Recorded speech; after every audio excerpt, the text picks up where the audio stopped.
Yep, mine is. Double checking.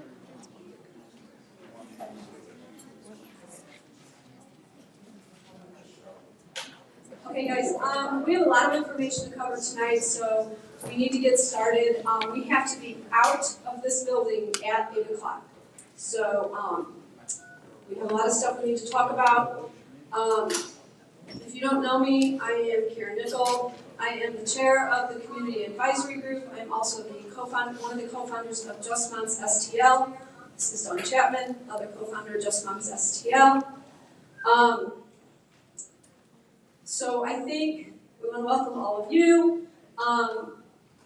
We're going to talk a little bit about the Westlake landfill, give just a brief update about what's going on with that. Originally, this meeting was supposed to be about the Westlake landfill. We have our task coordinator, Carmen King, here with us tonight, who was going to talk with us and sit as a community about the information you guys probably heard a couple months ago from the Environmental Protection Agency, and just kind of absorb some of that information, and if we had questions and concerns, where we were on that. Since the release of the 15,000 documents, which I'm sure all of you are aware of, we want to know and we want to hear from all of you.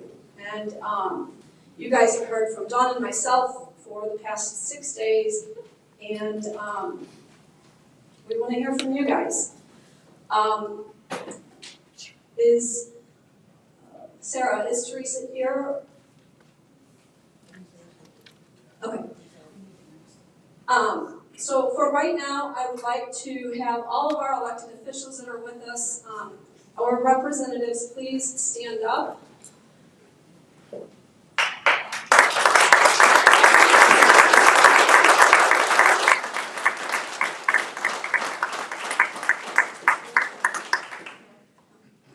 Yeah, if you want to introduce yourself, please, that would be great. Yeah, I'm Danielle Spradley with Congresswoman Cori Bush's office. I'm Trish Burns, State Representative from across the river, but I stand with you guys always, and if you ever need me, feel free to reach out. State Representative Doug Clemens, 72nd District, right next door, former chair of this organization. I'm Alex Lawrence. I'm with Senator Josh Hawley's office. Hi, I'm Chris Walker. I'm with Senator Schmidt's office. Brown, representative, former 70 and now the 87th, which is just next door. I'm Randy Hine, Ward 3 Councilman, City of Bridgeton. Amy Coker, Mayor of St. Anne. Jerry Briggs, Mayor of the City of Bridgeton, your host for tonight. Mike Moeller, the Mayor of Maryland Heights. Jerry Brimmer, Councilman, Ward 2, City of Bridgeton. The landfill is in Ward 2.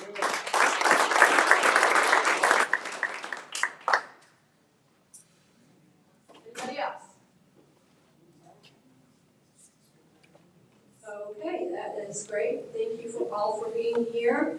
I would also like to point out that we also have Chris Jump with the Environmental Protection Agency. She is one of our trusted engineers working on Westlake landfill. And we also have Ben Washburn. He has been working with Westlake landfill for many years as well. I don't know where he is. Oh, and also we have Curtis Carey from EPA. He's been with Westlake landfill for many years as well. Up next, I want to introduce Teresa, and I forgot your last name.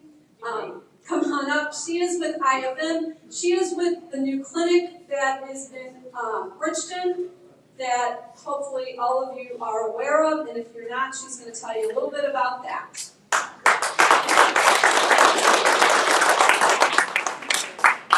Good evening, everybody. I am the lead nurse practitioner for the newest clinic in the Bridgeton area. We are actually on the campus of the Missouri Baptist Children's Home. Our name is the Community Connections Health Clinic. We were actually established here in order to provide health care to the people of the Bridgeton area and the people in the 3-mile surrounding area. We are a free clinic for the most part. We are doing primary health, women's care. We're doing lab work, acute care, physicals, immunizations. We are working in collaboration with the school district over here and a lot with SSM to try and bridge the gap between uninsured, underinsured, and people who don't have health care currently, or people who are without insurance temporarily while we are trying to establish Medicaid and get people qualified for insurance.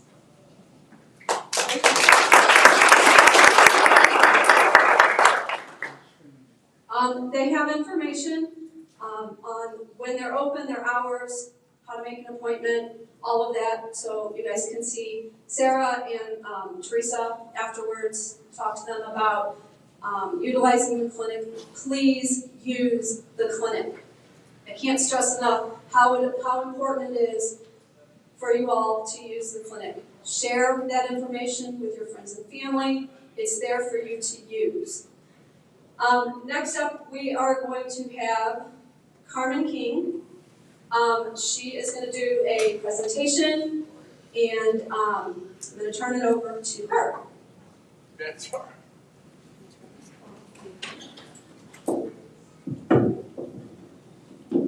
you hear me? No. No. You might have to use Karen's. That one works.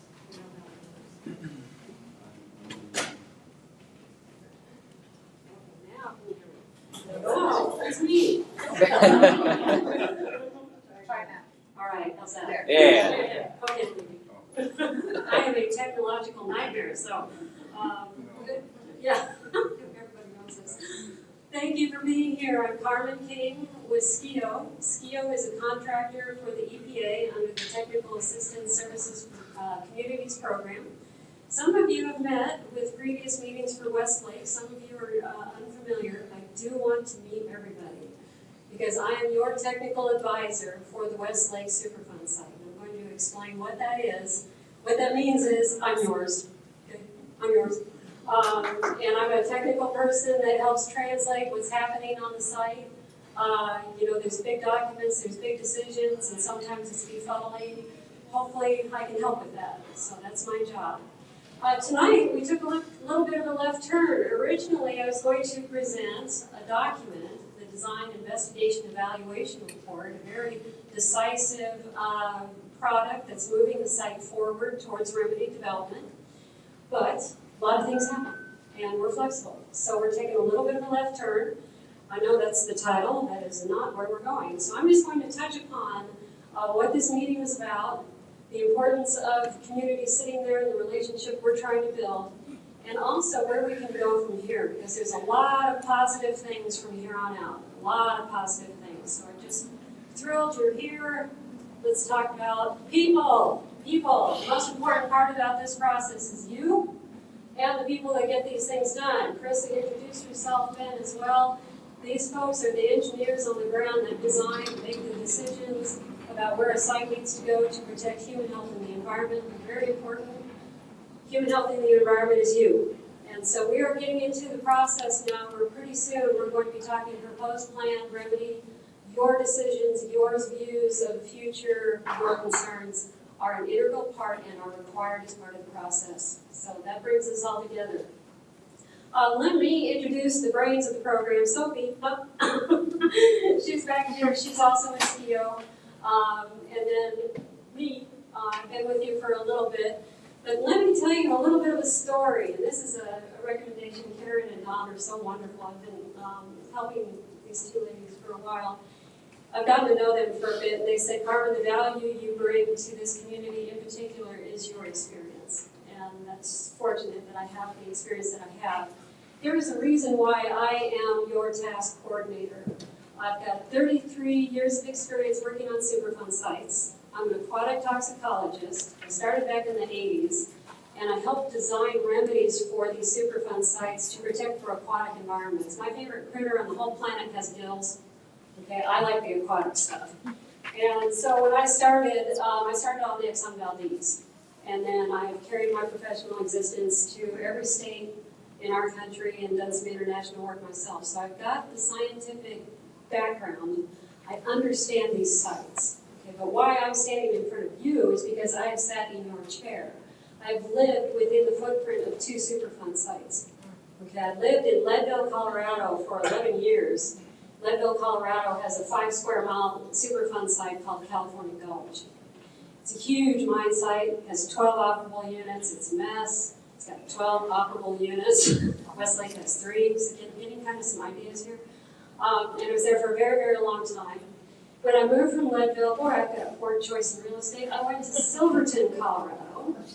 Silverton, Colorado, beautiful little town nestled in the mountains. Yeah, what's that? It's all in the name card. I know. It's like, oh, I'm going there. Well, I got a house that was down on River Street, and did you hear about the Gold King disaster? Yeah. I was the second house down. That disaster rolled across my front yard. I'm not kidding. It literally rolled across my front yard. That mine release that burped and went down Cement Creek into the Animas River came across our neighborhood. Fortunately, with my background as an aquatic tox person, I'm watching that go by going, huh, that ain't right. Sure, that's not right. I can guess what's going to happen next. And sure enough, it drew notice to Silverton, largely the same way Leadville gained notice, and that there was multiple mine sites, there was watershed scale impacts, and so pretty soon my area was the Bonita Peak Superfund site. So once again, I found myself being a resident within two Superfund sites. So why I'm belaboring this story is because I have sat in your chair, okay? I've been a community person with fears and anger and angst and all of it, believe me. The only difference is my technical background. Because of the knowledge I have, it ebbs my anger. Because of the experiences I've seen, I feel a lot more at peace. I know what's going to happen, and I have faith in the process, believe it or not. I understand the anger, but I've worked on over 300 sites now, and there are a lot of good stories. You folks are headed for a good story. Okay, you're in the right direction. So I'm going to talk about what I've done in relation to this, because I would want to impart to you that there's positive sides to all of this, and your involvement is key to it. What has happened so far? A lot has happened. Let me revisit California Gulch really quickly. California Gulch became a Superfund site in the 1980s, and a very horrible mistake happened.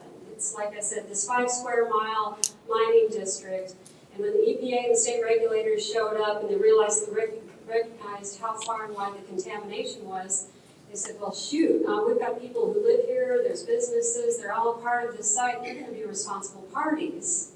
They sent out letters to everybody that owned a piece of property and said, we're real sorry, but you're a responsible party. Okay, there's insult to injury. You've got a Superfund site that is now where you live. That's scary enough. Okay, people are now telling you you live in amongst contaminations. What does that mean? I've been living here for all my life, or maybe even generations.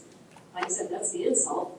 And then here comes the injury. Now you get to be part of the liable process. You might be part of the responsible parties. You might see part of the bill.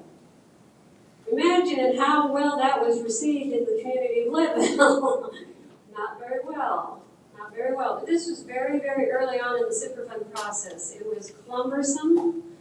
A lot of lessons learned. When I finally got there, that site was turning the tide. The community and the EPA and the state were friends. I got there at just the right time. And what came of that site, okay, it's getting close to closure.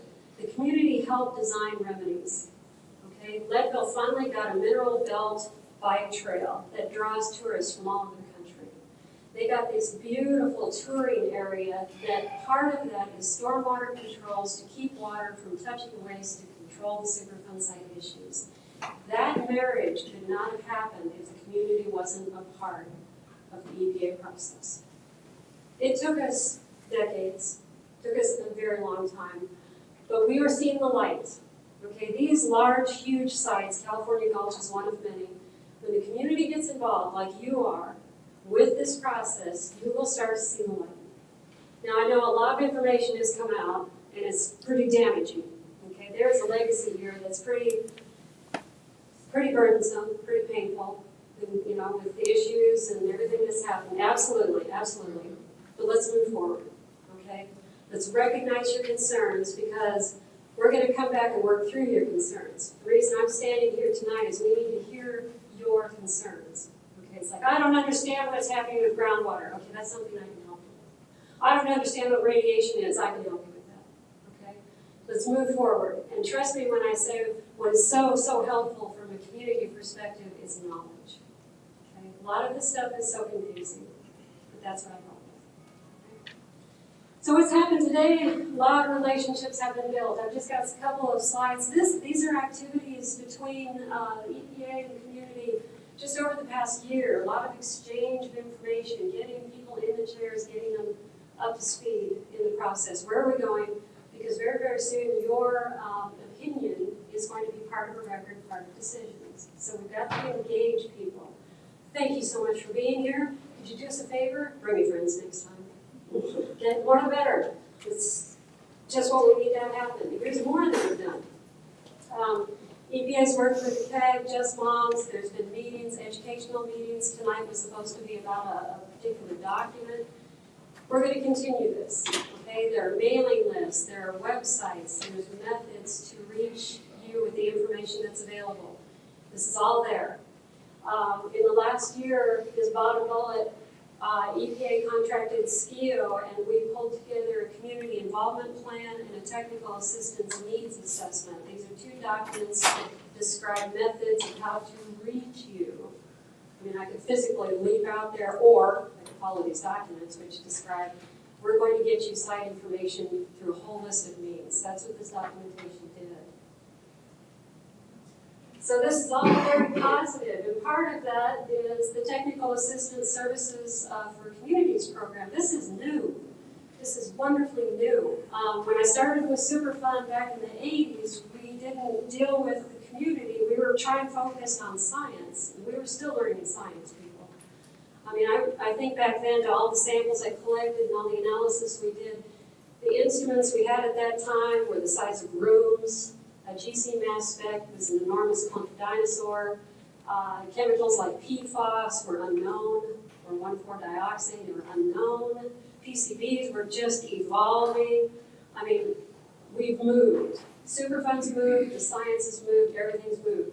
Community involvement is a huge component to the process that's relatively new, not entirely, but it's gained so much strength because finally people like Karen and Don stomp their feet, raise their voices, and you know, the regulators, the federal government is trying to protect you, realizes there are voices that need to be heard. TASC is a part of that. Okay, what we do, what we try to do, I don't know if you can see over on the far right, see that pile of documents to the left of the word after? That's very typical to the Superfund process. I mean, every time a Superfund site does something, we try to report it because we don't want to repeat or have to go back and understand, why did we go over here and sample what we did? Why is this, you know, it is very tricky. These sites are very, very complicated. So there's a lot of documentation as a result that documents every step of the process. That way when we get to a point, where are we, what are we going to do next? We have a very, very good understanding. Again, this is a learn thing. Well, that's all well and good, but you as a community member, you're going to take that pile home and get your arms around that. Yes. Well, I don't know, I just read through 2,000 documents. Yeah. Oh my gosh.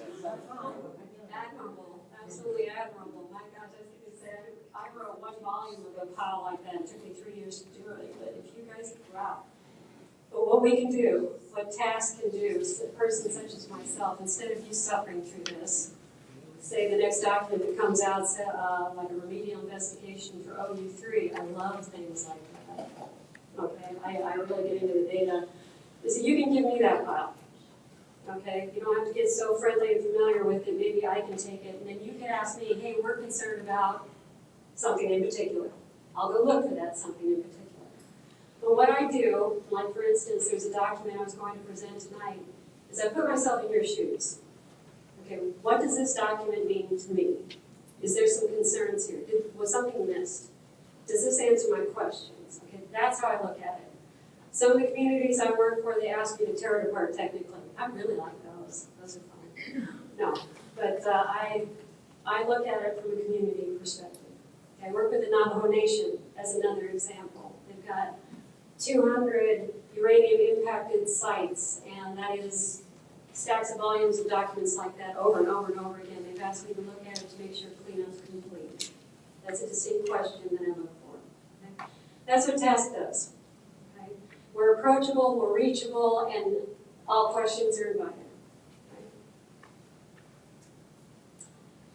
We have these documents, Community Involvement Plan and the Technical Assistance Needs Assessment. They are on the EPA site profile page. These are available for you. They're your documents. Okay? They describe in them how you want to receive information, how often, in what format, do you need additional languages, things of that nature. They're not set in stone, they're fluid documents. So if you see a glaring error or omission, it's just a matter of communicating and saying, hey, could you do something a little bit different? Okay? The Technical Assistance Needs Assessment is exactly how it sounds. It's from a technical assistance, what would you like to see? And what Karen and Dawn have brought to my attention is like, hey, we could use some education on the side of, say, describing groundwater. What is groundwater? How does it move? How does it move contamination? What are plumes? Things like that. And I'm most glad to come back and present and interact and provide that kind of education. The Technical Assistance Needs Assessment came up with these recommendations. This is what you folks would like to see. Improve the plain language of those documents, make them understandable, make them readable, conduct workshops in some cases. And tonight, the Design Investigation Evaluation Report, I was going to do exactly that. And I'm glad to do it. I've got a presentation ready to go. But it is, yeah, we're good, yeah. Other things are more important, I get it. But the document's been commented on by EPA, and there's going to be another version of it, so glad to come back. And it's on the site profile page. Yes, and it's on the site profile page with their comments. So this was just a cursory of what we're going to do, but let me just show you where we are in the process. Okay, Superfund site process looks linear, step by step. We do this, we do that. It's not entirely true. If the EPA finds some hideous spot of contamination, they'll do emergency removals. And so it doesn't mean that a Superfund site just takes this very long study process, no. If there are distinct problems, they will jump to the conclusion, do remedies concurrent with continued studies. Westlake is all the way on the right-hand side. I know it's taken decades, I know it. And in fact, the middle, this characterization is usually the hiccup. It's getting our arms around where is the contamination and how bad. Westlake is a landfill. I've worked on a lot of landfills. Landfills don't come with a history of where everything's at and what's there. I mean, we have to punch holes, we have to take samples, we have to keep looking because nobody kept manifests on a landfill. So it's guesswork. So characterization in the middle usually is cyclic. You take some samples, oh, wow, there, we didn't expect that. Take some more samples, okay, it's gone. Okay, good, back up. We know the nature and extent. That's why it takes so long. But here we are, we're towards remedy design, folks. Your component is really coming up at the, we're going to have a proposed plan which requires people. What's that? We have the remedies. We have the remedy selection. You guys get a chance to take a look. Okay? And it's required. Okay, all right, no, it's like pretty good. I am. All right, there we go. We can do that. Okay, just some more examples and I'll get out of the way. These were topics I was going to talk about tonight that were of interest to the community before. So I was going to describe why sampling evolves as well as responsible party data. A lot of people have concerns when it's the responsible party that's taking the samples, I get it. But there's procedures in Superfund that holds all of us in check, including oversight by the EPA on a daily basis. Groundwater, drinking water questions are popping up. Glad to help answer those questions. But these are examples, open discussion. Now, my parting wish for you, in all the sites that I've worked for, the only way this works is that you're here. Okay, the only way is that you guys are here and are willing to communicate and exchange and remain an active part, because the EPA, the regulators, aren't going to spoon feed and pour information. It's a matter of communication. So please be a part. If you can't be here, we get it. Information is posted on websites, and of course you've got accessible community members too. And there's me and others always reach out to me. Yes. I have a question about the cleanup process. Sure.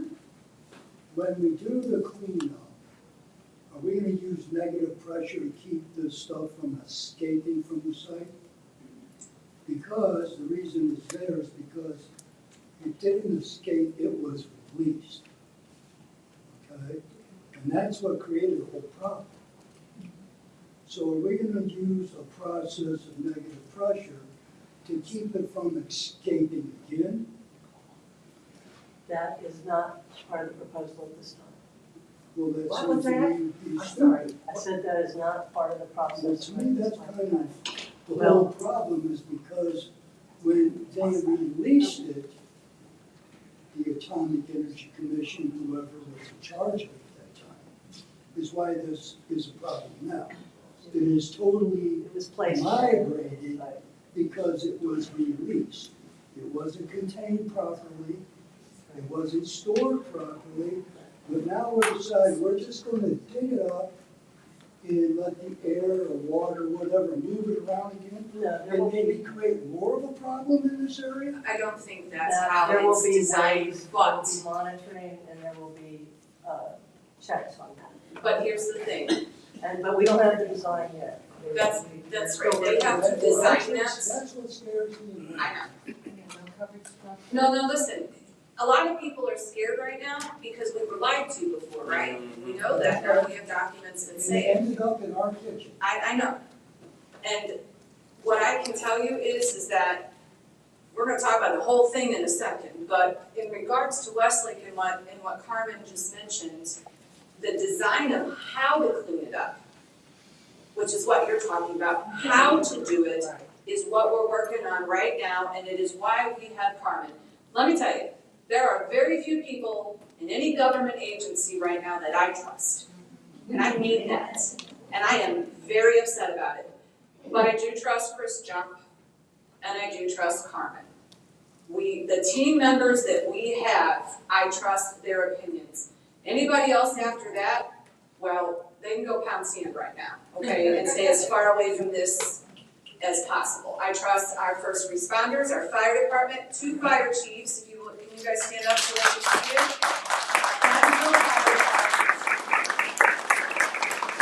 Assistant Chief Kevin just showed us this really, really great thing that he just got that is, that can detect the particles and stuff like that. It's very, very sensitive. It's the best on the market.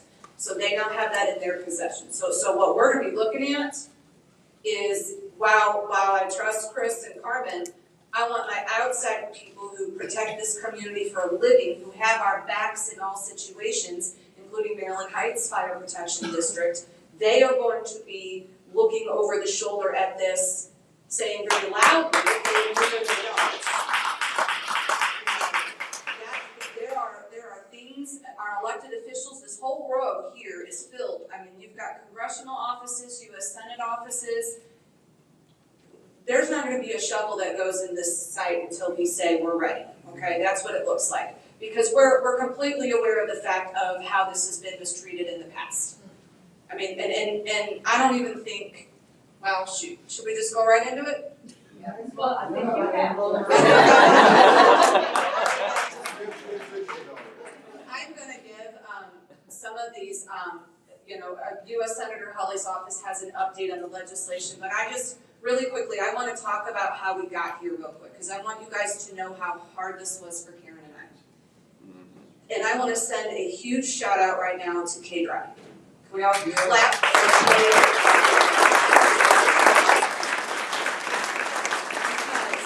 without her getting these documents and putting them in binders in chronological order, she and her aides, Rebecca Wright, would not have been able to look and say, hey, I think there's some things in here we haven't seen before. And that's what started this whole thing. Everybody in this room, if you have attended a Westlake meeting before, if you have family members who are workers at sites, right, and you guys have had to be compensated, you know there are holes in this story. And this is what these documents show. Some of them you have seen before, but you've never seen the whole conversation. You've seen a damning document that maybe says something, but you didn't see the conversation before and after about what they were gonna do about it, or what are we gonna do, it's leaking in the creek, oh, we're not gonna do anything. Because it would scare people. That's what you didn't see before. And you did see some studies and some time frames and exact amounts going into the creek and happening out at Weldon. We don't talk about Weldon enough, you guys. I cannot stress to you enough what Weldon has gone through. You know, the other side, our family members, the other side of the river. That bond plant was put in place next to an already existing high school. That high school wasn't built after the bond plant. Let's just get that straight. They chose that place, which is, find me another high school in the United States of America that is next to a bond plant. So, anyway, that's how it came. Karen and I read these during COVID. If you're familiar with our process, if you've heard it on interviews, she took a binder, she read it, I took a binder and I read it, and then we sat together, went through said binder and highlighted and marked everything. Then on to the next. She read the next, handed it to me. We read every single page. We highlighted everything, and at that point, we tried to get it on our website. That's hard to do. These are a lot of documents. We had some Washington University students who volunteered to scan them. They put them on a thumb drive. We still tried to get them up. And then, yeah, we decided to turn it over to the Missouri Independent because, and Muck Rock and the AP Press to put a team together, because as much as you and I can read this, we needed people to read it who've never seen it before. Right? We need, I'm biased, I'll tell you. I already know what I thought happened, and I was right, just not to the extent that we thought would be proven in documents. So that's why we did that, and then that's where we are. But we have been working closely with State Representative Tricia Burns, who went to Francis Howell, who swam in that quarry before she was elected. So there are people, Doug, that are sitting in this row here that have been working on this for years that you might not have even known and seen. So I do want to give these people a shout out because they've been there and they've been pulling the legwork. The next thing I want to do is Senator Hawley's office. As you guys might have seen, Senator Hawley and Congressman Cory Bush are working right now on writing legislation. This meeting is not being recorded by EPA, not because they don't want to, but there is this thing called the Hatch Act. And when you have pending legislation or you have legislation, you have to be careful, okay, with federal agencies weighing in. So instead, we're recording it. We've got it going live. If you want the video, come see us. We also have good news. We should have these documents up on our website within the next few weeks is our hope, so that you guys can have complete access, download them, print them, because there are documents in here that probably are specific to points in time when you have personally been exposed or a loved one, and you need to print those out and take those to your doctor. We can help you with that. If you don't have a printer and you don't have access, please come see us after. You're going to have to follow us on Facebook now because we suck at Twitter and I suck at Instagram. And I got to tell you, as fast as this is moving, I don't have time to learn another social media platform right now. So if you don't like Facebook, I'm sorry. Just get on it to follow us, and that's it. I want to turn it over to Alex from Senator Hawley's office to read what he has.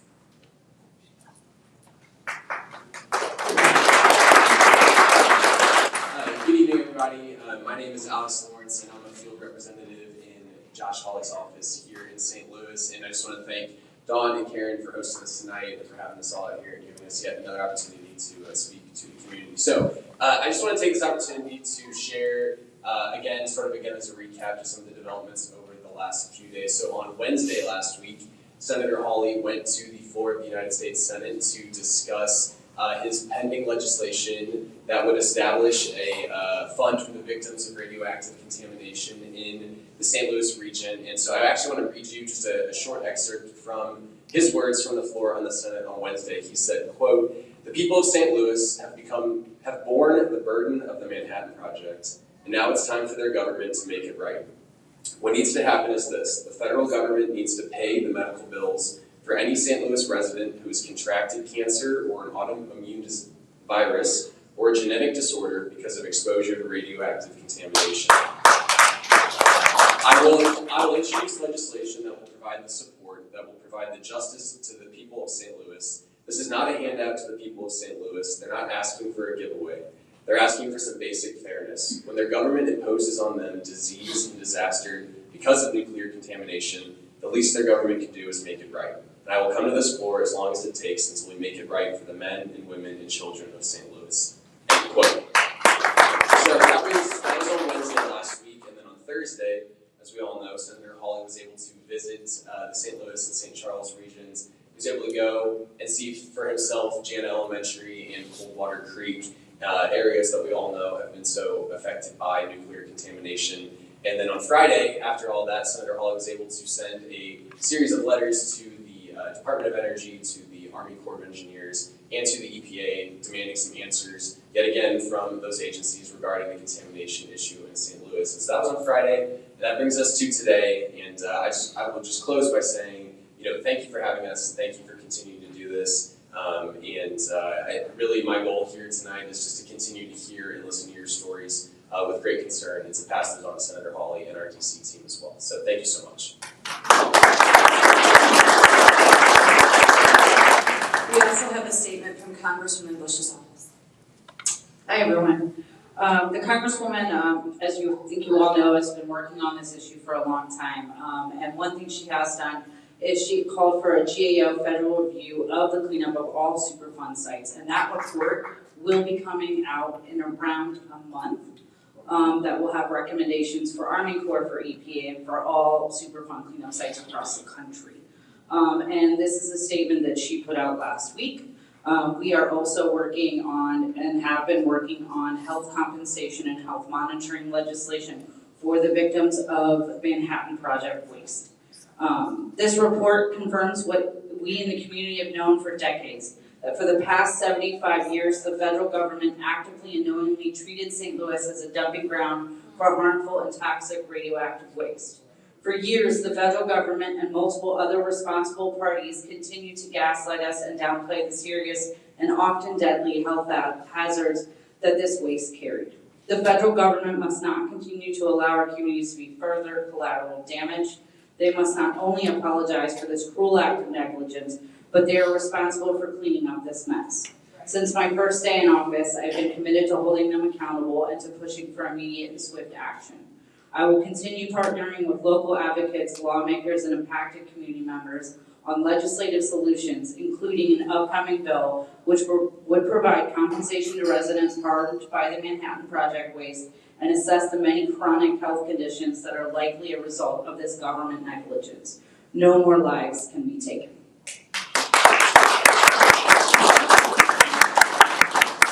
I gotta tell you, I'm still speechless hearing that we're gonna get legislation that's hard, but I want you guys to know, one thing that's unfair to this community is we're gonna have to work together to get this passed. We know that, that's a lot of work. But we also have to work towards the process that we've already started at the Westlake site. But we also have to re-examine Weldon and some issues out there that I gotta tell you, scare the hell out of me. They really do. And I can't thank Tricia enough, Burns, for getting these documents and really, her capacity as an elected official, as the elected officials we have, they can get documents a lot faster than Karen and I can.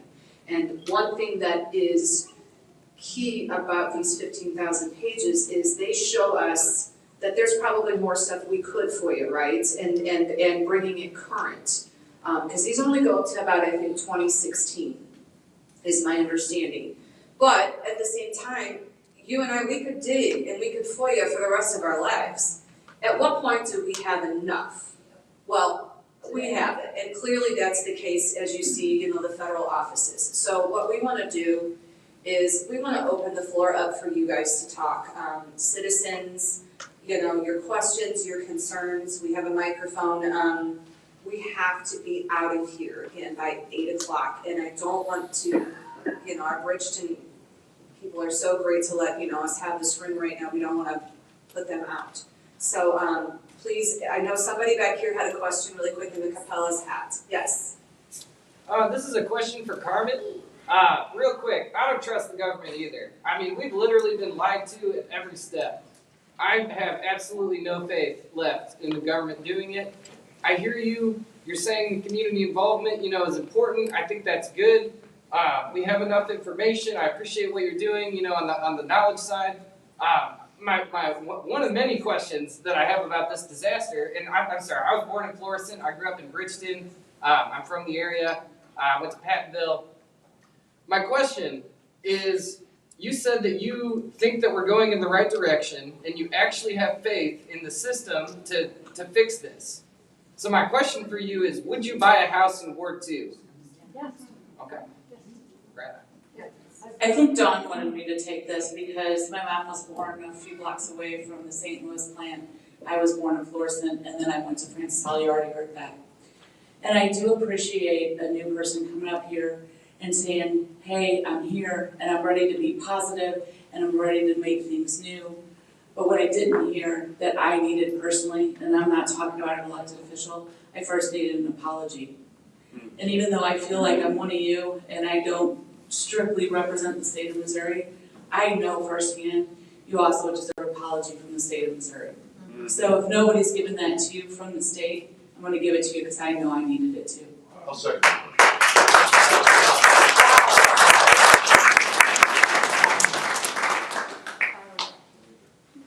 So this is a question for the representatives of the Congresswoman and the Senator.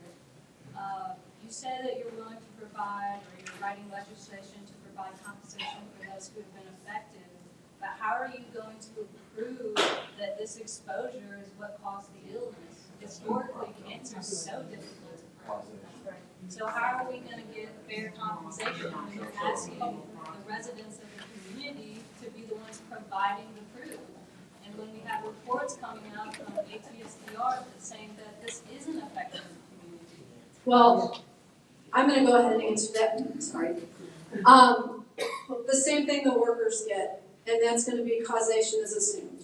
More often than not. More often than not is the legal. That's not what happened. I'm It sorry. took the employees 10, 12, 15 years to get compensation. They were dead before they got it.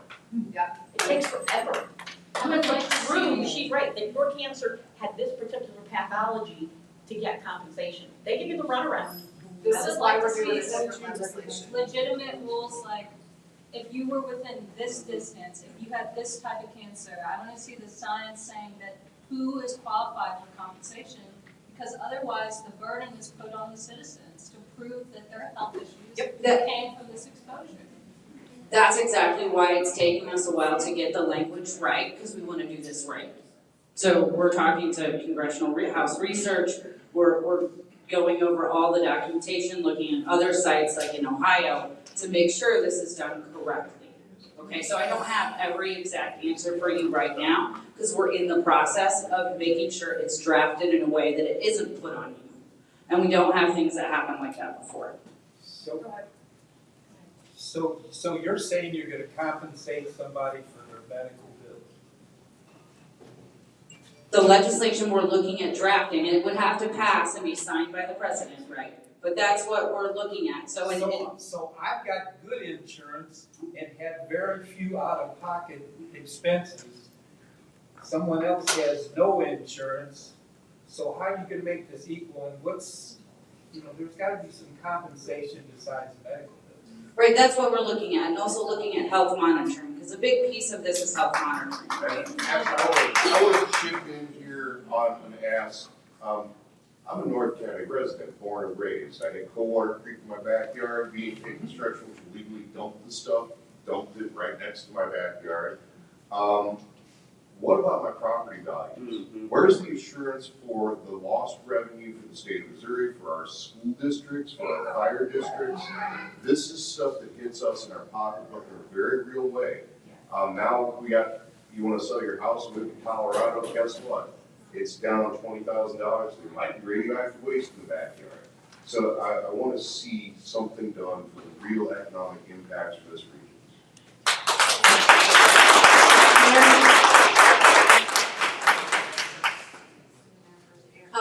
Mayor, My question was for your EPA person as well.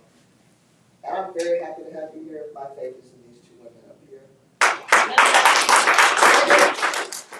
One thing that you said that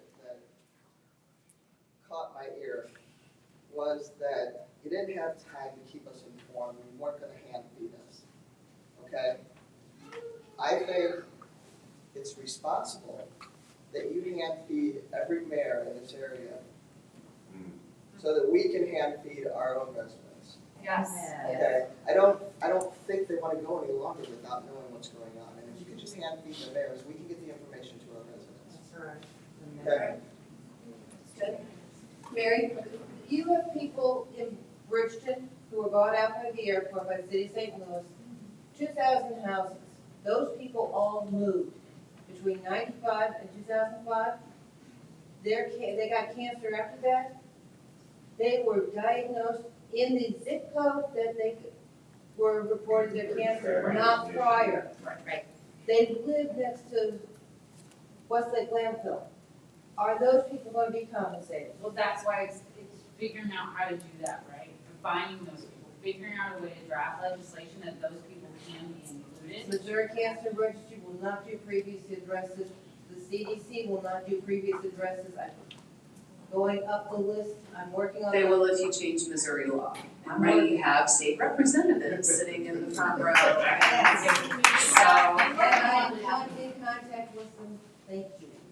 Yep, because the state reps can change the Missouri Cancer Registry, and all it is, I don't want to say all it is, that makes it sound easy, and I get it, I'm not saying that, but what the problem is, as Mary's pointing out, is when you get cancer, your cancer is linked to the zip code you're diagnosed in.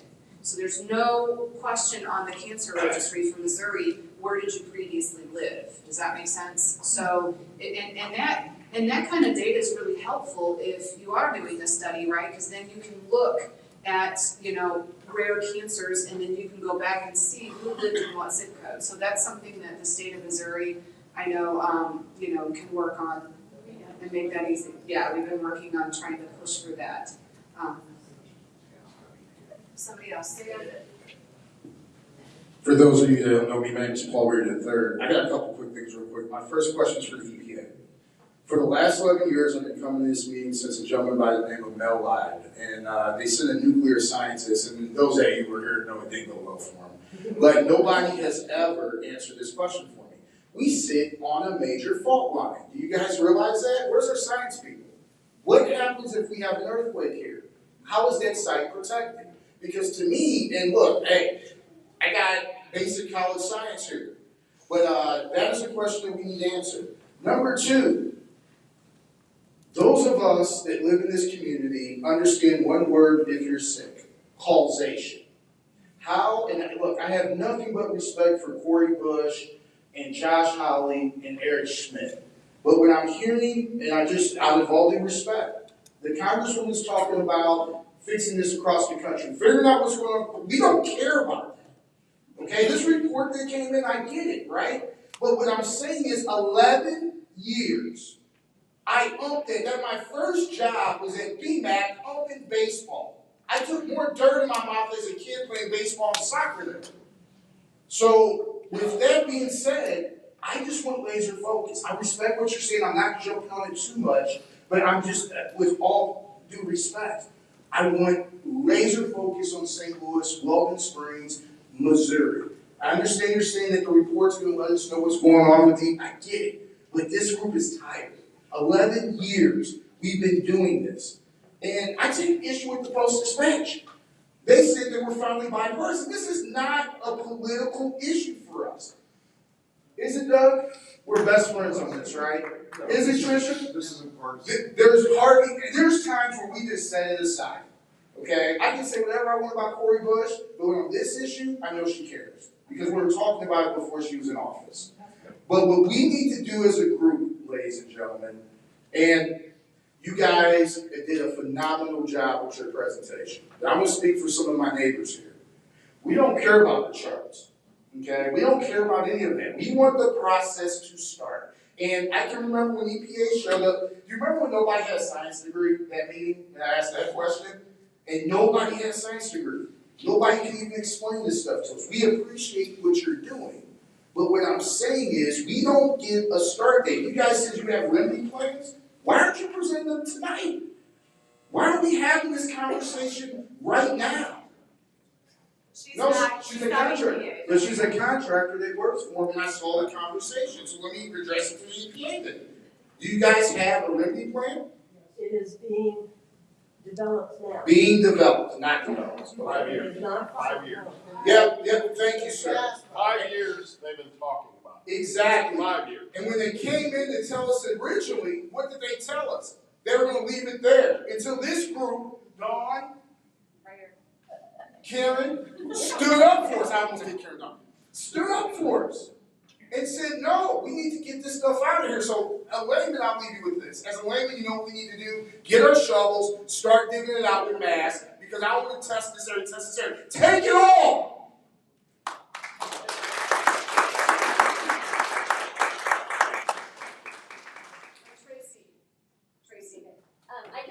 It's kind of a general question, but it keeps playing through my mind. First, to both the Senator Congressman Bush and Josh Hawley, thank you. But my question is, this isn't something about one area or 3 or 4 areas or even 10 areas. If they were unincorporated before this period of time that the city was before, it's probably got dumped in. Our highways, the filter. So essentially, it's all over this area. So I understand we're talking about 6 hot spots, but that's not true. It's everywhere. So I guess my concern is, at what level would this legislation, and I'm behind you, John, 110%, but at what level, how will this reach everyone? Because it's not just the cancers. Like I believe you had mentioned, home values. A lot of people have already lost their loved ones. There's no compensation for that. And this is all over the city and county.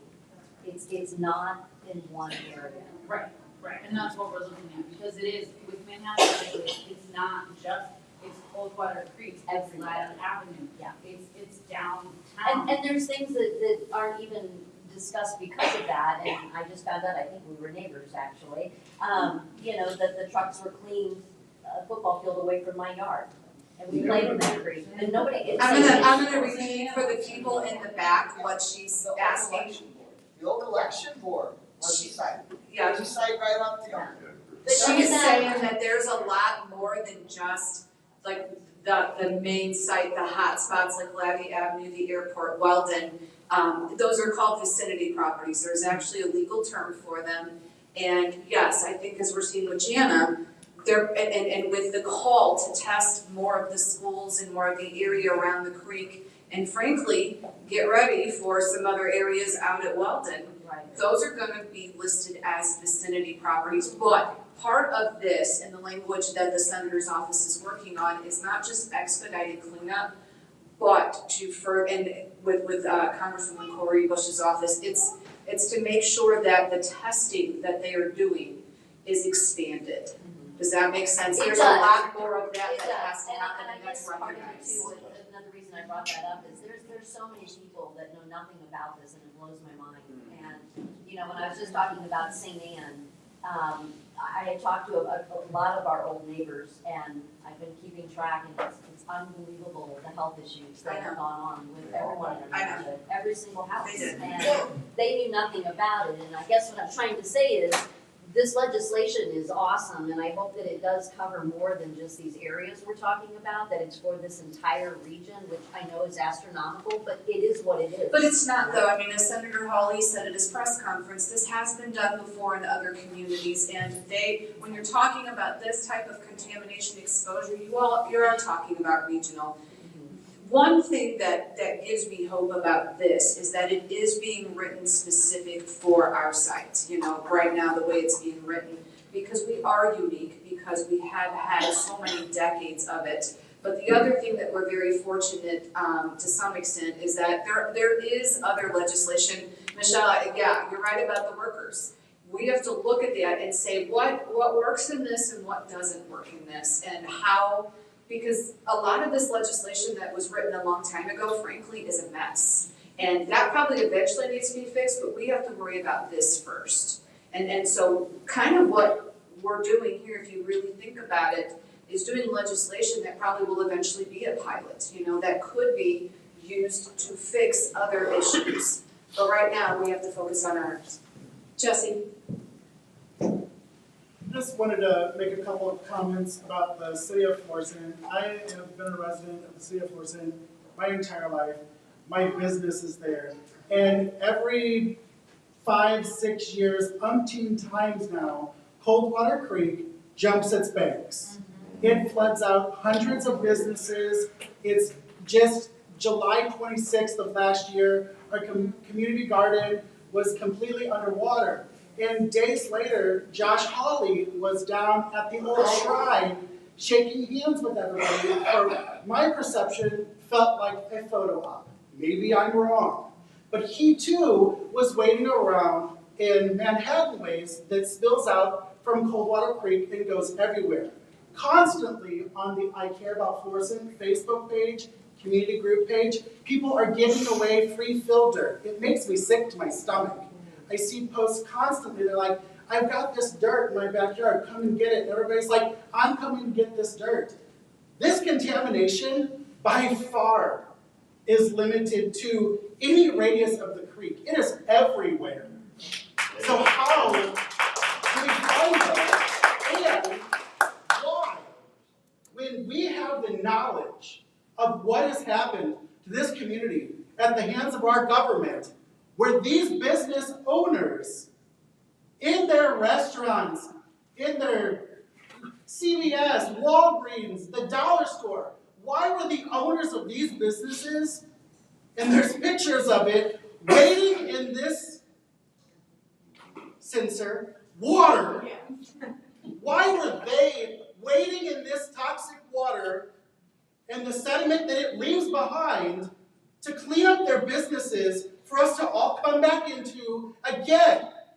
Why were they doing that? Why didn't a city, the state, somebody, FEMA, somebody step in that has the knowledge of how to do a proper cleanup? Why were they doing that? They should not have been doing that. It's disgusting. And Josh Hawley was here. He witnessed it. I saw it. That's all I got.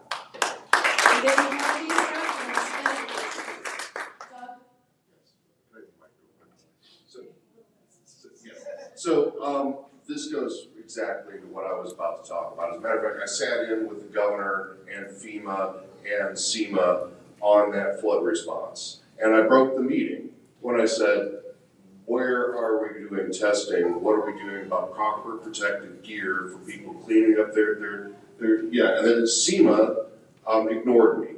Our state agency and our governor refused to acknowledge what we needed to do.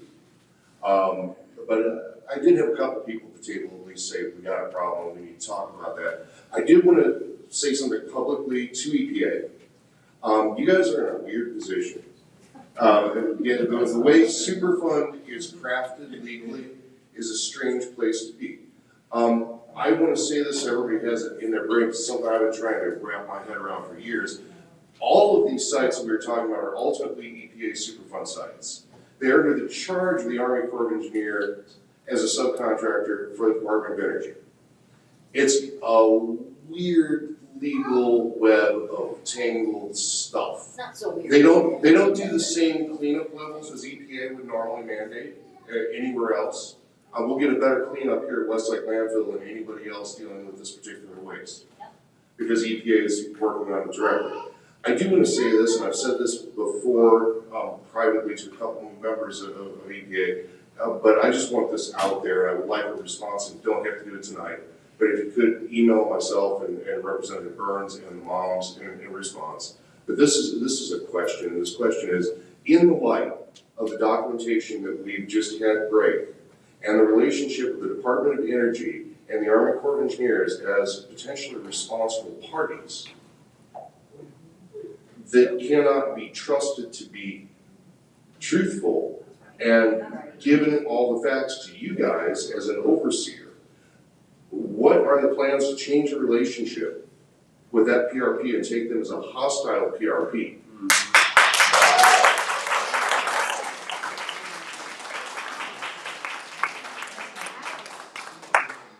Ditto. Yeah.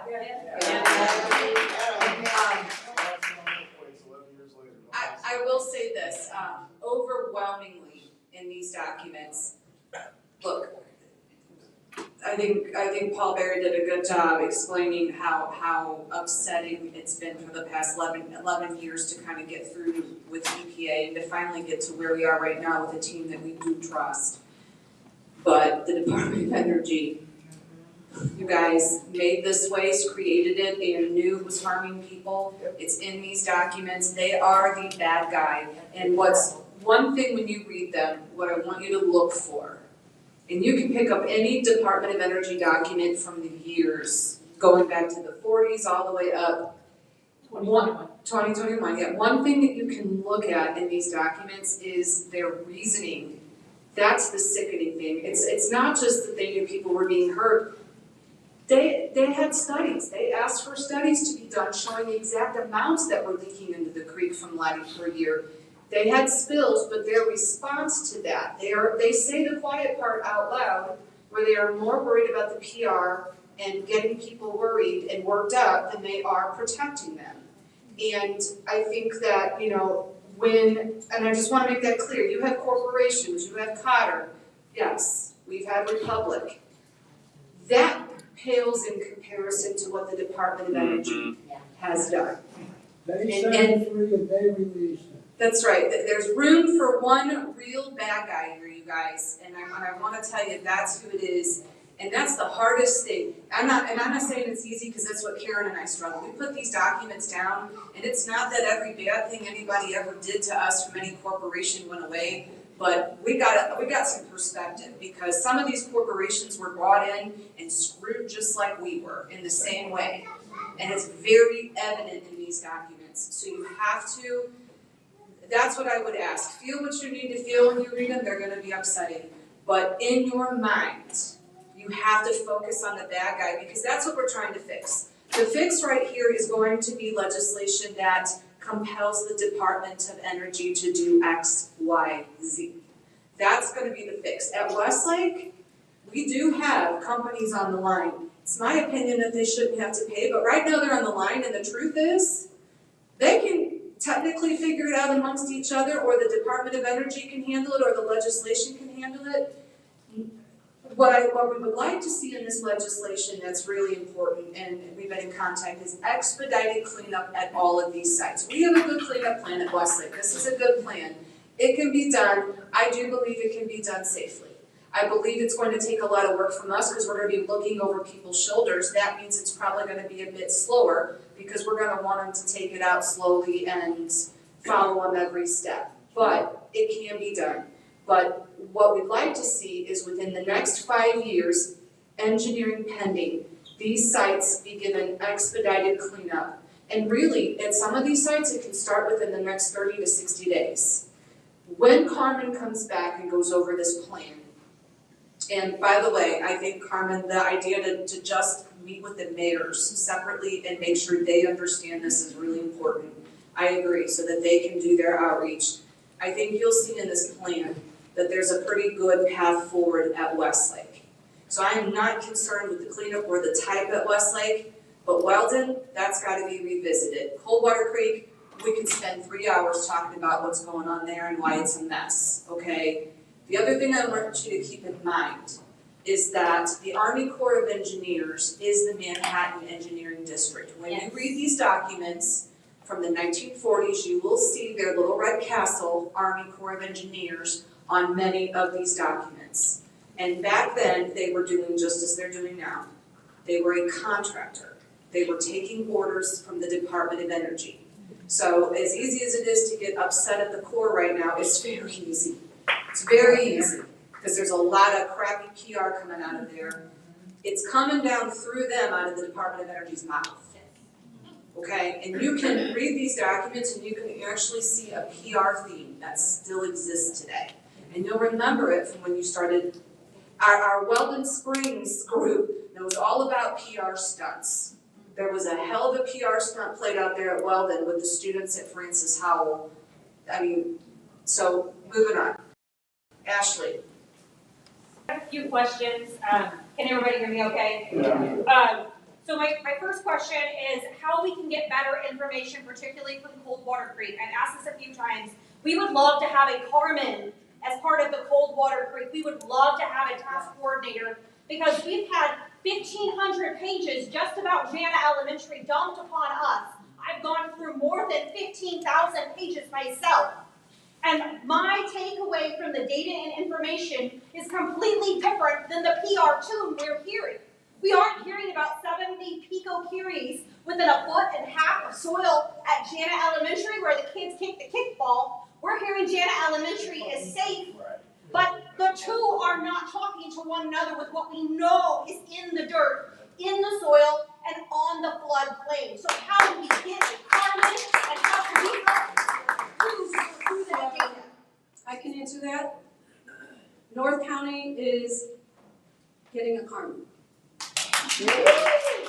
North County, we asked about 8 or 9 months ago about getting a task grant or some type of community involvement to take that to the next level. And Jeff, can't think of his name, Gill, thank you. Jeff Gill did reach out to us a couple of weeks ago. EPA is in the process of starting a TANA, and they will be interviewing people in North County, just like Carmen did with our people here, finding out their needs and the way they need to be communicated, and on that front, good things are coming out there. That is super great news. Thank you, and thank you for your work on that. We really appreciate that. We hope they'll be skilled and as competent and knowledgeable both professionally and personally as Carmen. I don't know that Carmen can duplicate herself, but I hope it will not be another mouthpiece for the Department of Energy to come in and just placate us at Coldwater Creek folks. Yeah, we're grateful that EPA listened and stepped in to take that another step and worked on that for us. My second question is about, I was gonna talk about the 71, not 70, right? yes, 71 picocuries of thorium on the surface. Yes, the senators, yeah, a foot and a half in that area, yeah. The senator's office is aware, they did walk down to the creek and, we did show their staff where that was. And you said that, hope you guys clean your shoes. Yeah, no, they are aware of that, and that is something, I think that one thing that's interesting in these documents is the suitable for use, right, term, or the safe in its current configuration term. We hear that a lot, it's safe in its current configuration. Well, guess what, when a kid steps on it, if it's on the surface, it's no longer on its current configuration. So that's the problem. One thing through the TANA, through EPA, the communications with Jeff, is to stop the usage of that language, something that is, I believe, harmful communication-wise, So I do have hope through Jeff and frankly through Freya, who's going to be designing the TANA, who will then get it out.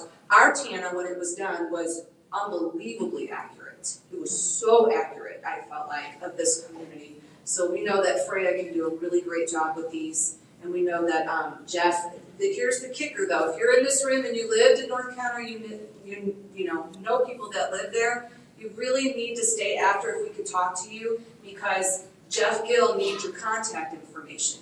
That's the hard thing, is that Jeff can only interview people that he knows about. Okay, so that's where we're going to need help and with the mayors.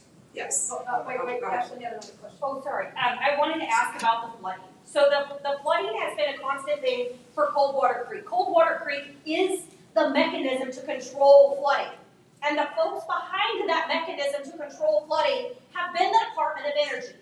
And the Army Corps of Engineers as their implementation tool.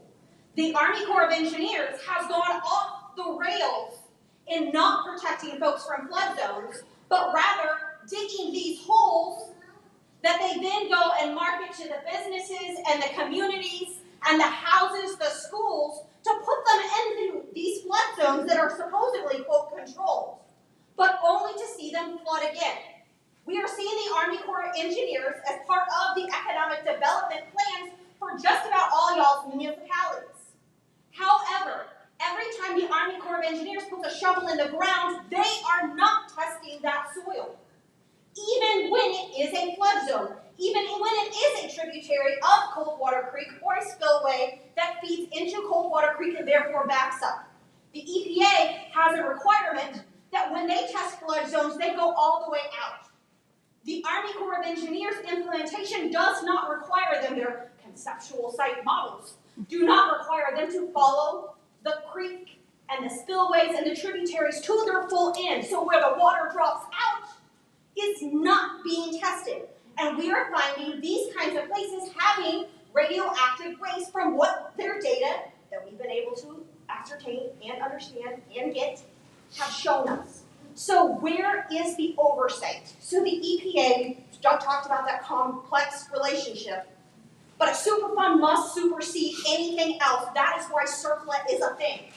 Where is the EPA on ensuring every single place where radioactive soil, sediment, water, and air have touched are being investigated? And how can you communicate that to the public where that is transparent and ensures that oversight continues? I know that's a big question. I know that was a lot of premise there. Would you, here's a question based on that, because I think I wonder, this is me saying this out loud, I wonder if it would be easier from data to come from EPA than the Army Corps.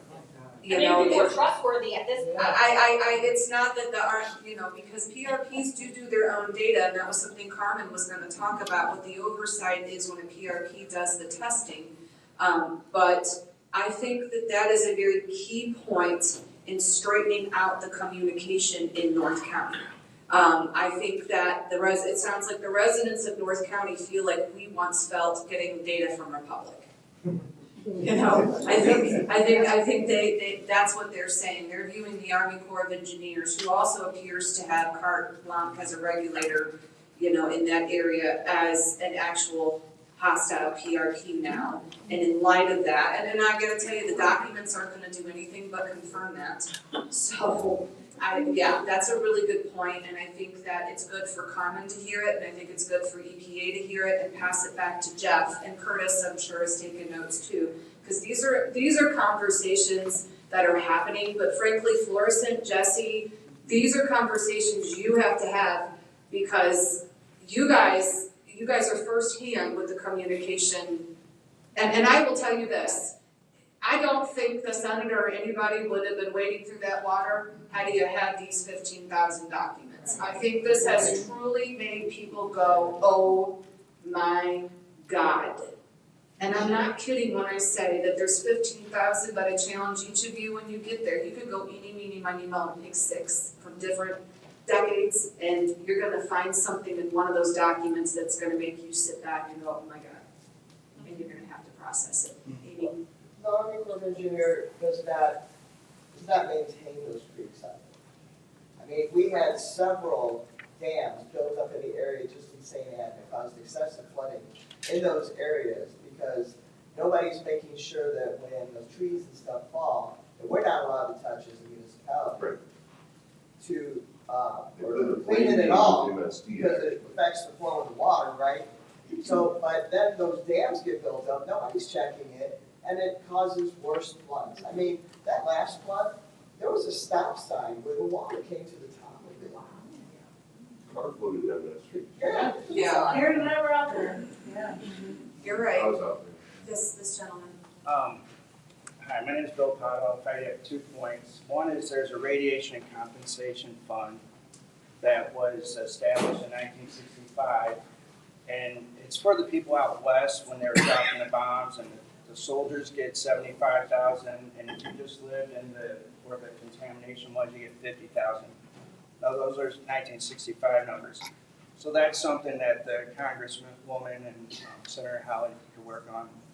I appreciate what they're doing. Alex, I've actually spoken to him and come met at their office to talk about that. The other thing is, there's no real studies that I've seen on cancer clusters. And I grew up across from the Westlake landfill, across the highway in that subdivision, and I have terminal cancer. So for 5 years, I was like, how did I get this rare cancer? 12,000 people get it a year, and 171,000 people have it, so it's very rare. And luckily, thanks to Dawn and Karen, I kind of started finding out about the fire. So I really didn't think it involved me, but I found out about that EPA meeting and went to that, and that's where I learned that it probably came from the chemicals and the radiation. Anyway, I appreciate what all you guys are doing, and the other point is that it's not just Bridgeton, like you're saying. I grew up out here. I live in Chesterfield. My best friend was the one that told me about the EPA meeting, and he got diagnosed 2 weeks before that meeting with colon cancer, so stage 4. And we both went to the meeting. He couldn't attend tonight, but he grew up in the apartments by Westlake landfill. So. I just would like everybody, please remember this gentleman in your prayers tonight. And what's your name, sir? Can you tell us your name if you don't mind? Bill Powell. All right, thank you, Bill. Thank you. Yeah. The hardest thing that I've ever had to do, Karen, that we've ever had to do is hand that hard drive over to the news. You don't know how hard that was, because on it,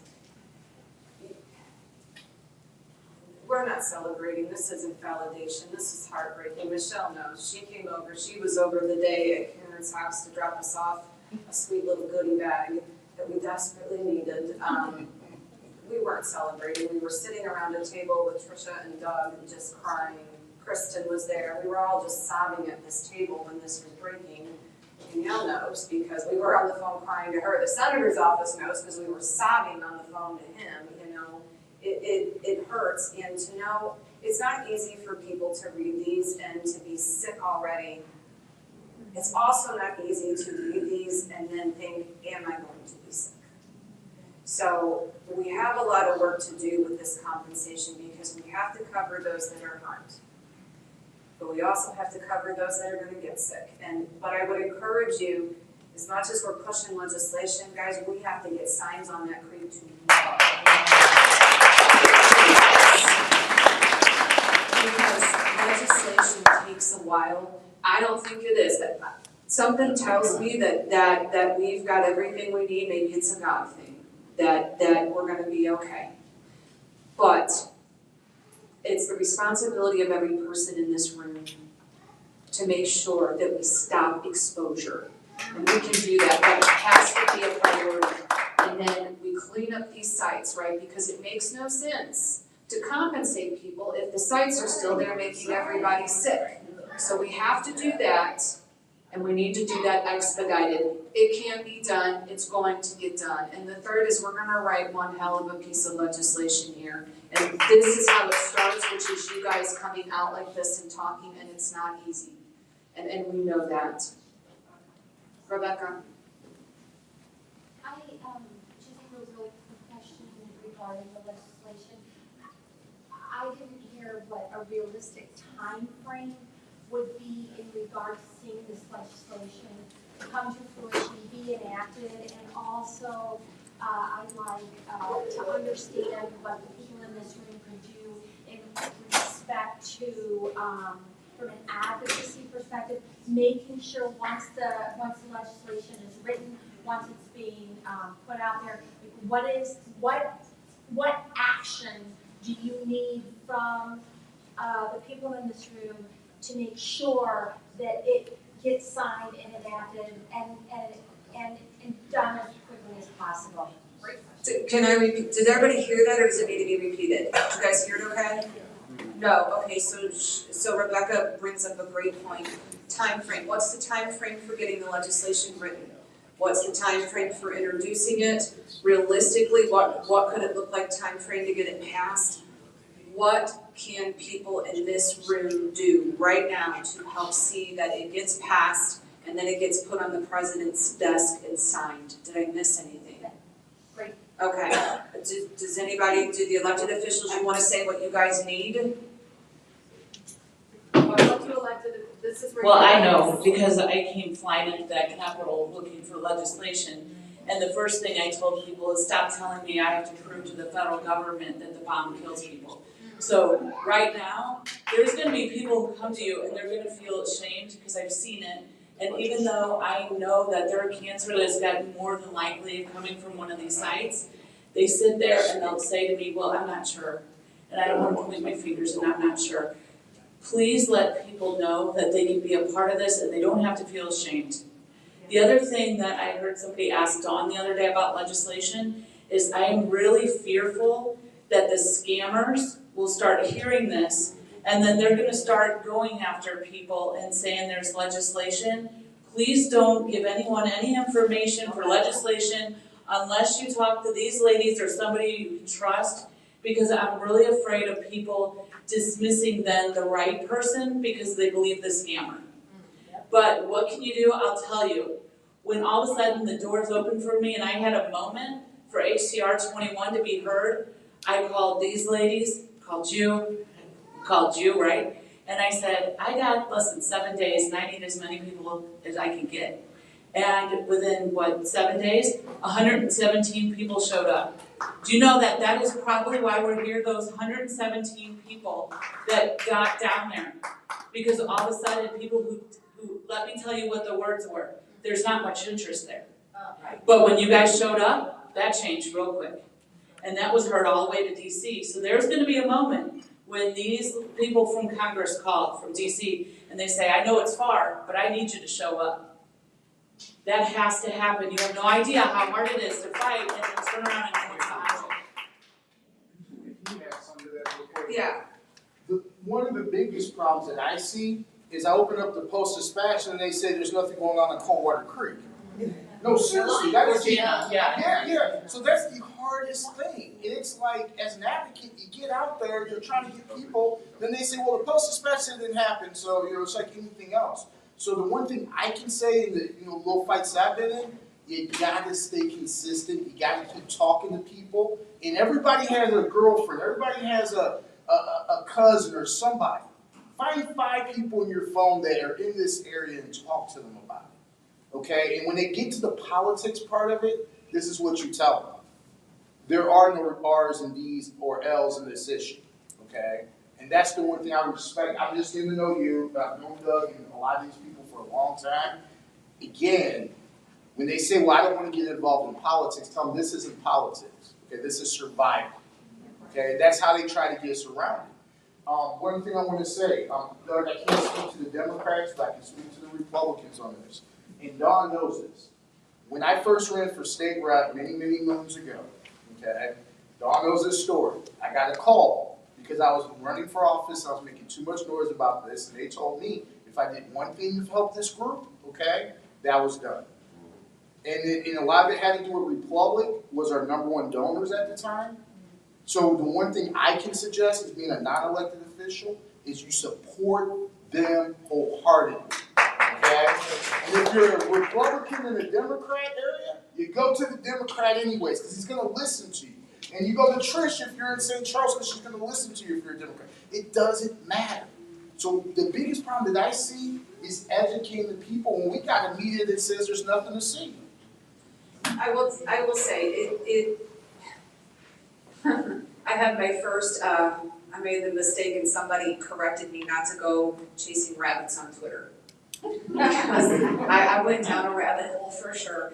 But I ended the conversation because, you know what, I just told the person, I said, you know what, you're asking me to let my kid die because you don't like the person trying to save him. And I would just say, that's the response. I'm not going to let my kids die because somebody doesn't like the person that is trying to save them with this. And that is the response when people are pushing back because no. And this whole what did somebody do when they were AG a long time ago and stuff, hey, that stuff needs to stop. It needs to stop, and you need to correct people from both sides of the aisle if you see it, because you know what? Nobody from a long time ago had these documents. I have no doubt in my mind that, you know, Cori Bush's office or Senator Hawley's office, then AG Hawley or AG Schmidt, who's now a U.S. Senator, would have been doing exactly what they're doing right now had they have seen what we have seen and what they have now seen in those documents. Right. Eric Schmidt, the first year I was elected, sat down with me for about an hour and a half and wrote a letter. This is what you need to hear. He wrote a letter to, maybe not EPA, but the Department of Energy, requesting that they show up and talk to us. That's why they even the AG couldn't get a response. So that's where I started the first year I was elected. So the AG was doing all the right things when I first got elected. It sort of got quiet for a little while, and that's. Well, yeah, but you don't get a response. What are you supposed to say? But the Department of Energy. 6 years ago, even the AG was involved as well. Okay, so what she said is 6 years ago, when Attorney General Eric Schmidt was then Attorney General, he did write a letter to the Department of Energy. State Representative Paula Brown sat down with him and talked to him. He obviously, you guys know, he lived in this area, and the Department of Energy did not respond to that letter. To Rebecca Zolt's point though, elected officials, is there anything you need from us? Now's your chance. Or is this something where you'll get back with us on what you need and we'll just communicate it out? I'd say another that you got us, make sure that you're following the rest of the senators. Okay. That's what I was gonna ask, is there any part of the Missouri delegation that we need to be working on? Or All of them. All of them. All of them, I think. Because I haven't seen anything, that's the one quick point I was gonna say, it not just the local news, I've talked to people and they're like, if it was really a problem, we'd be hearing about it. Yeah. So I've heard that a lot, but also, as far as, talking to all of the delegation, I haven't seen, I have those newsletters coming in from all the different ones, I work legislatively on another matter, and there's never been a mention in anyone's outside of these two. I just read the one from Lane Mittermeier, it's just not there. So the one that had it in his? Or Did not. Did not. No, I haven't seen it in any of their newsletters. Okay, this lady has her hand up back here. I'm so sorry. Hey, it's just a quick question about the legislation part of it. Is there anything that is similar to this, not employees, but actual citizens that you guys are Fernald, looking Ohio. at?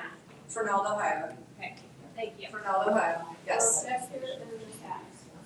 Yes, I have a question, rather a comment really, in that you talk about exposure, and really you have to, even though you have a tarp on the landfill right now, you do have a problem with the exposure in that every time it rains, the water table raises and it draws that contaminant down into the water. I've repeatedly asked for numbers on the well, what those numbers are, contamination, and I've not gotten them. Please stay around, and then I'm going to introduce you to Chris Jump because she actually has some of that data. We're going to make sure you get the data on that, sir. Thank you. For sure, thank you. Yes, this gentleman back here. Yeah. Yes, with the blazer. So this is actually kind of inspired by the point Ashley raised about the flooding. So I've lived in Missouri for 2 years. Since I've lived here, there have been 2 500-year floods. I understand this is a statistical thing, and I know that this is a nationwide issue.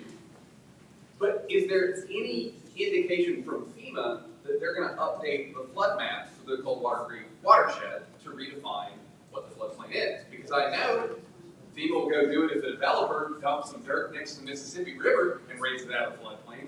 They'll update the map. So this is an area where flooding is clearly a concern. It's higher priority than I can think of just about anywhere else in the country.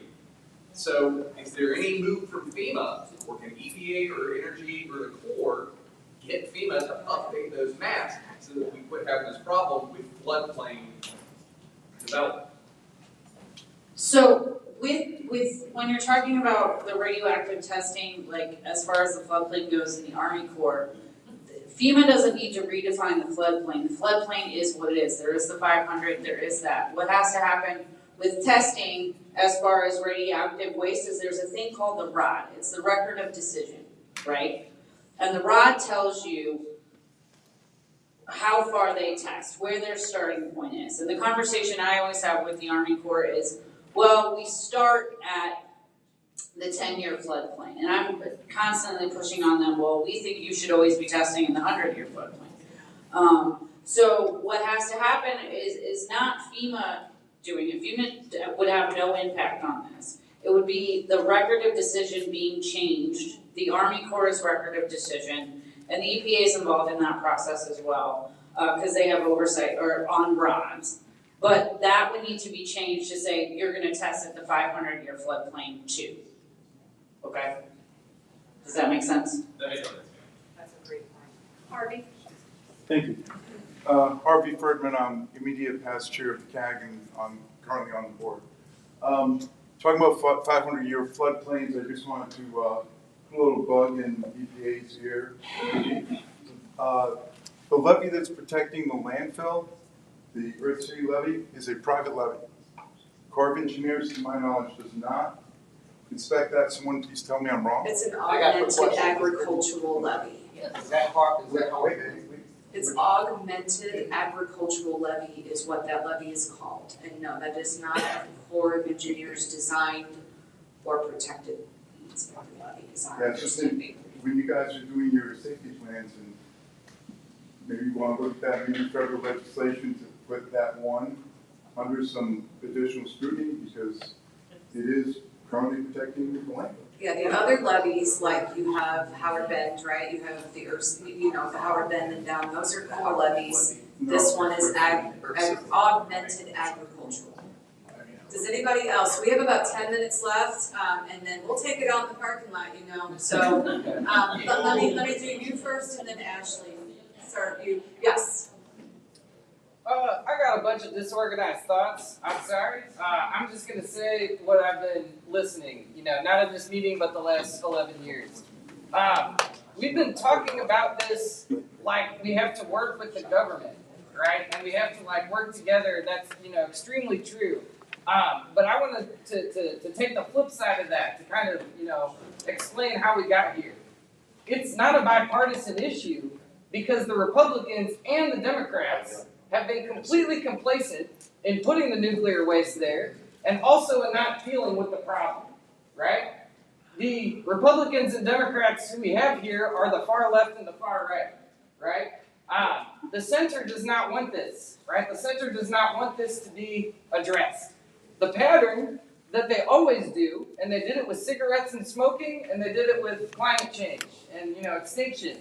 First they lie, right? They try to cover up the problem as long as possible. And then they do a little bit of testing, right? And they don't want to do the testing, And then they have to admit there's a problem. So we start working on this program for 5 years, right? And it doesn't, nothing really happens, right? And we're kind of, somewhere there. And then there's delays. And then we have this, half-butted response, right? And now we're talking about compensation, a decade or more after we've suffered the consequences. More than a decade. More than a decade. For members of my family, more than 3 decades. And I don't want to name who's in my family who played in Coldwater Creek. I just want to say this is a lot bigger than the people involved, right? We need good people, but this is a problem because the whole structure is not democratic. It does not respond to what the people need. So to put this, maybe in different terms, if it wasn't for all of you, all of us here, if it wasn't for our organizers, nothing would have happened. Absolutely nothing. You can have absolutely no faith in what the government is telling you. Even if, and I really believe that Carmen, and the other EPA representative, you're probably good people. You said, yes, you would move into Ward 2, right? I believe you, right? But the structure is what we're up against. We are up against the whole system, right? The government and the private corporations who are run by dictators, right? So I just want to say this is a struggle, right? We should not put our emotional and our organizing energies in optimistic promises that this is just gonna get fixed. The only way this gets fixed is by struggle, and that's exactly what this is. Well, You know. there's been 70 years of struggle, so I think struggle has already happened. Number two, I hear you. You know what? The emotions, and I think it's important because everybody that reads this is going to have a different emotion, and they're all welcome, and they're all very valid emotions because I'm telling you, it's going to piss you off. Some of you are just going to not even be able to finish the document. You're going to be that angry. But I will tell you, I will never tell you to have faith in your government. I'm not that person. I won't even tell you what color shirt to wear. It's just not me, okay? Everybody be themselves. But I will say that I believe we're gonna get this fixed. But when I say fixed, I think kind of to your point, and to this gentleman's point who was so gracious to share your story, it's never going to feel good enough. And I want to just throw that out there right now. Lois Gibbs told us a long time ago something, and we have kept it, and I'll tell you what, if we believed otherwise, we wouldn't still be doing this, because it would have broke us, because of the struggle. Every fix, every win, I consider it a huge win and victory to have bipartisan support for legislation finally, and to have people admitting people have been harmed by this waste and willing to right it. But the fact that we need it hurts. So it's never going to feel, you're never gonna leave these things feeling like we did it, now let's go have a beer. It's just not gonna be like that. Yeah, validation hurts. Validation hurts us really, really bad. We wish we didn't have to stand up here. We wish we didn't have to hear you guys say, it's all because of you. We appreciate that. We love your support. We need your support. We need it now more than ever. We need this many people and more showing up at these meetings again. It's hard, it's not easy, and we just have to keep going and moving forward. These documents that you guys are gonna read, I'm sick. Everybody here probably knows my story. I had a granddaughter that was born with a mass on her ovary.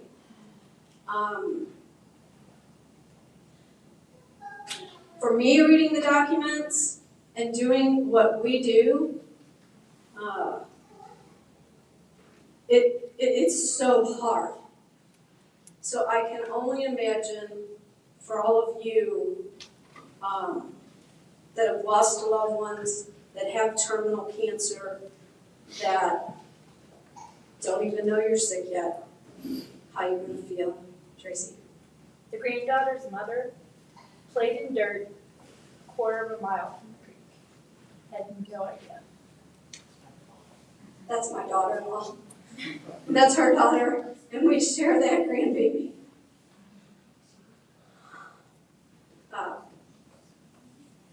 My name is Bob Terry, 61 years old.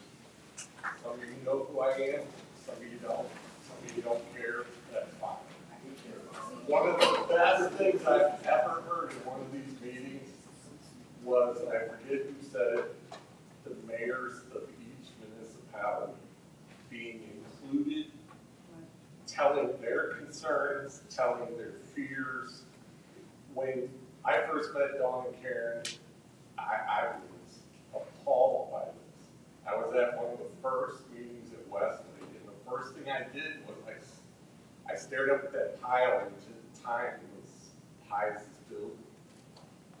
And I thought, man, those people in that little municipality at the top and that mobile home park at the bottom, that's got to be the easiest fix in the world to move 90 houses in a trailer park. Now here we are 11 years later, it's still there. From the standpoint of the city of Bridgeton, I ripped on the left and right online in support of these two. But they probably hated me. Who is this guy? Who is this weirdo? but now 11 years later, it still sits there, and it's not the city of Bridgeton's fault. It's not the people who run it, it's not the mayor, the alderman, it's not the older people that ran it before them. The thing is, a mayor can pick up a phone and ask a federal official for help, and they'll help them. They will. So the mayors need to get together and say, we're all in this together. We need help. And get the federal government to help them. I mean, it's the easiest thing in the world, but you gotta do it. I was raised in Forest, Missouri. Two of the truest things I've heard tonight was from Ashley and Jeff. That area where his business is, I grew up there. 2 years old, it flooded. It floods every year. And it spreads that stuff every year. I love the city of Florissant. I don't have anything against the city of Florissant.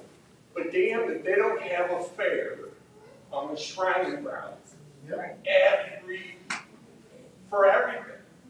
You know, the mayor of Florissant does a great job. He does. But he's not here. And Well, neither is the mayor of Hazelwood or Blackjack. I'm not ripping on the mayor of Florissant. I'm just saying, all these fairs, all this stuff, they make people sick over time. Everybody wants to have fun. I want to have fun. I want to go to fairs, but I won't walk anywhere near that place because I know what it does to kids, and I know what it'll do to your kid if your kid goes there enough. But man, that makes you look like you hate the town, you're no fun, you're this. Trust me. Boy, do we know. When I first brought this up, Boy, do we know.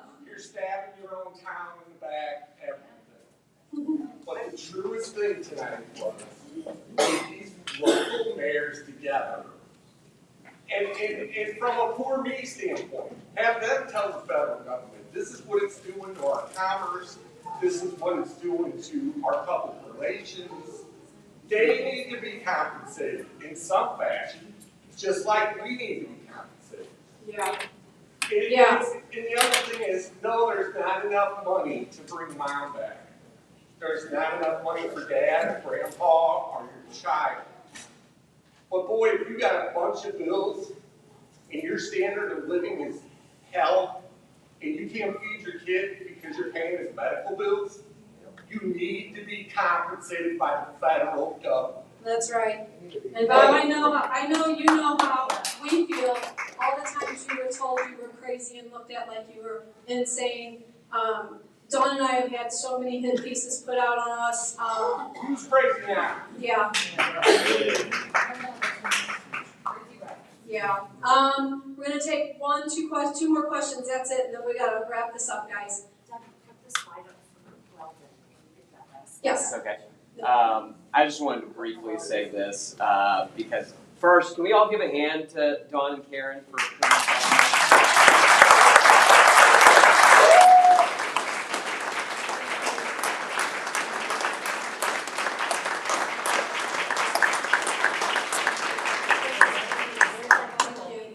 They have done a ton of work on this, and I've seen them do it. And having worked at the Attorney General's office when we had all this litigation around the landfill, I want to say to a lot of the comments here, we can sue the Department of Energy.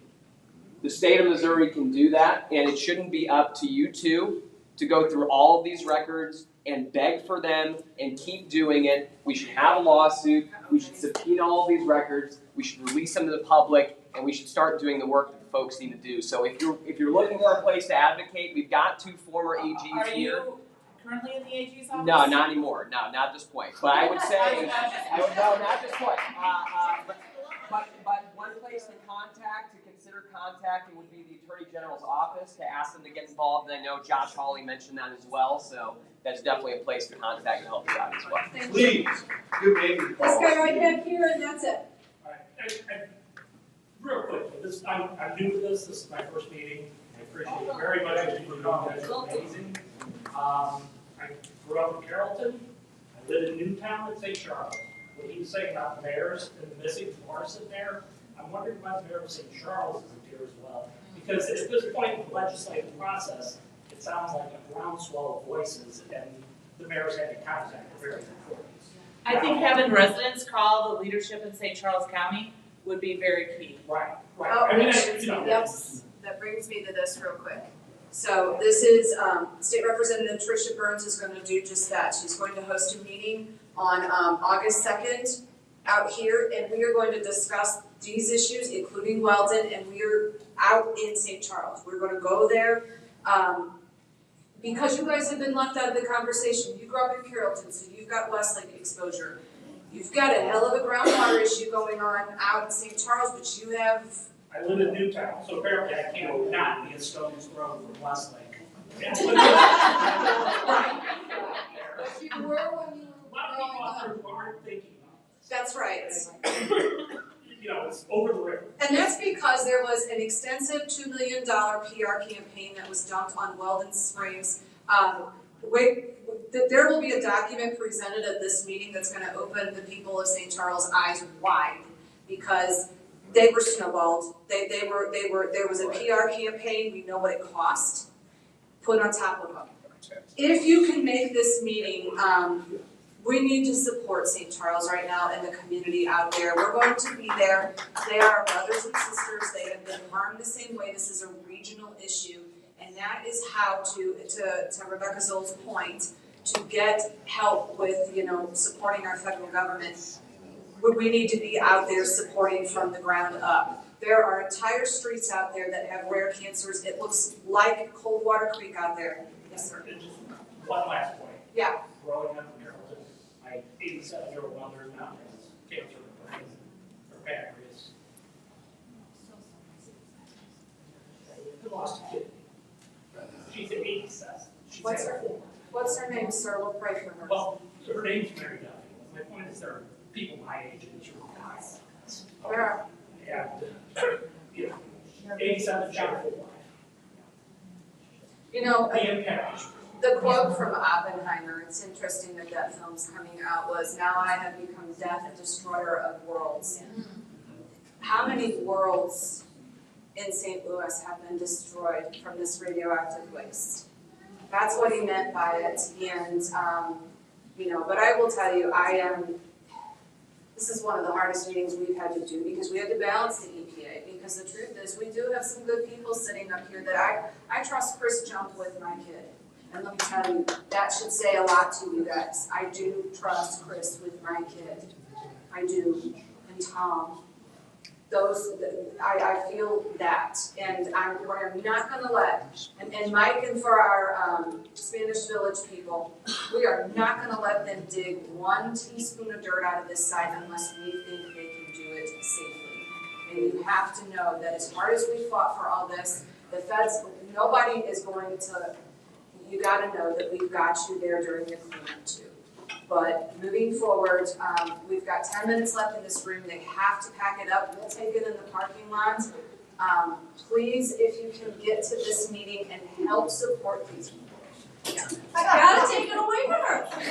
We're done. Look for another meeting. Attend Trish's meeting, and we'll see you soon. Good night.